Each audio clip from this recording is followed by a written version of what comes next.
সকাল সকাল আজকে উঠেই গরম জলে মধু আর লেবু দিয়া খাবো। আর লেবুটারে এমনভাবে চিপড়াবো যাতে এক ফোঁটা রসও ওয়েস্ট না যায়। টাকা দিয়ে কিনছি ভাই, টাকা দিয়ে লেবুর রস কেন ব্যর্থ যাইতে দেবো। তো তারপরে এই দেখো আমি বসে বসে খাইয়ে নিচ্ছি, 1 চুমুক 2 চুমুক 3 চুমুক করে ঢকঢক করে খাই নেবো। সকালবেলা খালি পেটে গরম জল খাওয়া শরীরের পক্ষে আমাদের ভীষণই ভালো। তারপরে দেখো চলে আসছি আমার শাশুড়ি মার সাথে শাক বাজতে। আমার শাশুড়ি মা সকালবেলা উঠে কোথায় যেন টোকায় টোকায় শাক নিয়ে আসে, তো সেগুলোই আমি আর শাশুড়ি মা গল্প করছি আর বাঁচছি। আর আমার শাশুড়ি মাঠে যেই বলছে একটু ভিডিও করি মা, সেই অমনি উনি ঘোমটাটা উঠাই নিয়ে শাড়িটা ভালোভাবে নিয়ে বসে, দেখছো কত শাক দেখছো। তারপরে আবার চলে আসলাম চা খাইতে। এটা তো আমার মানে দিনের বেলার ওষুধ বলতে পারো সকালবেলায়। তো আমি এই যে চা আর বিস্কুট খেতে শুরু করলাম।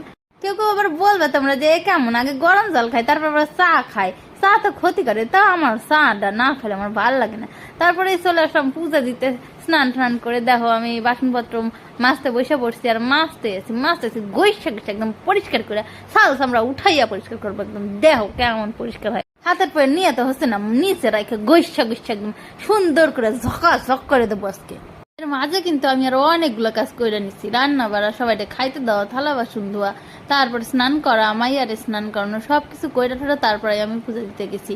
আর তারপরেও আবার আমার মাইয়াটা আমার পিছন ছাড়ে না। তো দেখো মাইয়াটারে সামনে দোল খাইতে বসাই দিছি। এই দোলনাটা হলো আমাদের মন্দিরের সামনেই আছে, তো সেখানে মাইয়া দোল খাচ্ছে আরামসে, আর আমি এদিকে কাজ করছি, পূজার কাজ করছি।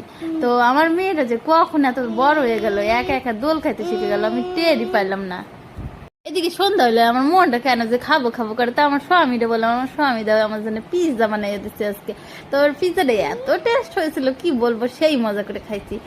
বাবা যাই না একটু দেরি করে ঘরে এসেছে, মেয়ে তো রেগে ফায়ার হয়ে গেছে। তো দেখো মেয়ে মারতে শুরু করে দিয়েছে, রাগ হয়ে দাঁড়িয়ে আছে কোমরে হাত দিয়ে, বাপ রে বাপ কত রাগ। মেয়েটা আমার বাবাকে পেলে সব কিছু ভুলে যায়, তখন মার কথাও মনে থাকে না। বাবা মেয়ের এই দুষ্টু মিষ্টি খুনসুটি তোমাদের কেমন লাগছে কমেন্টে বলো কিন্তু। আর আমার ভিডিওটা লাইক করে দিও, সাবস্ক্রাইব করে দিও, শেয়ার করে দিও।